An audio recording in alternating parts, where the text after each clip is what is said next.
Greetings out there in YouTube land from the planet Earth. A lot just coming on. I just noticed that there's another earthquake warning. I'll show this. I'll add to the back of this one here. The plagues of Egypt.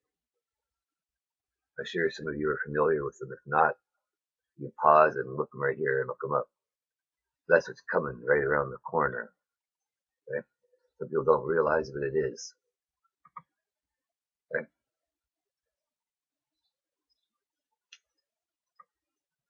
Some images of things. They've had locust outbreaks in some areas, right? This is going to be on the larger scale.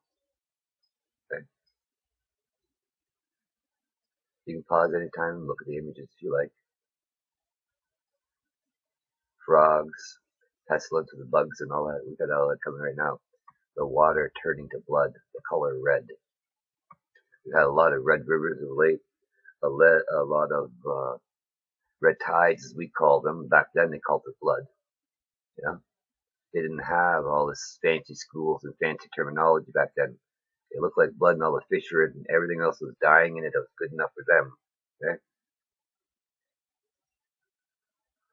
The plagues will be nasty. Okay? And guess who can we call it them? Right here. Good old Revelations 11 verses 3 to 6, you know. I'll give power unto my two witnesses, and they shall prophesy 1,263 square days. That's 1,260 days, right?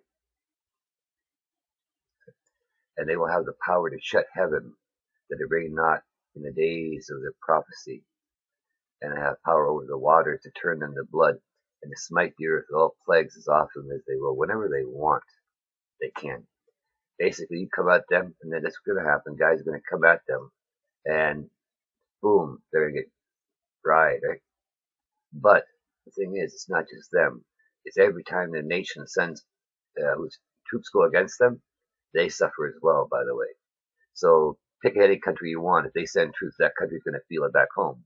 Because God's all about fair, you know. And countries that send their troops there, you know, to die for them, well, they sit back at home in luxury, ain't going to be living in luxury when these guys roll. Every time they send troops there, the people back home are going to pay for it as well as those guys, right? Up to God, how many? Because only God knows that. Yeah. But this is what the Dust Bowl looked like in the States. Okay? 1930. I don't know if any of you are familiar with that, right? But I find it's fascinating. Those who don't learn from history are doomed to repeat it. It's very true. God likes to repeat a lot of events. That's why the plagues of Egypt are coming back on. And Pharaoh and his army stood no chance. They were the mightiest force on earth then. Nobody stands a chance of dust storms that came up then. That was in 1930. Look at that. The Great Depression was coming to that again real soon. Right? Just wait till two witnesses are done. Whew. All the luxuries you have today, everything like that, forget about it. They'll be gone. Everything you see today that you value and treasure will be gone. It's history, ancient, soon to come. Because God's not joking. This will come. They couldn't even breathe, you know. Anybody's been caught in a dust storm knows what I'm talking about.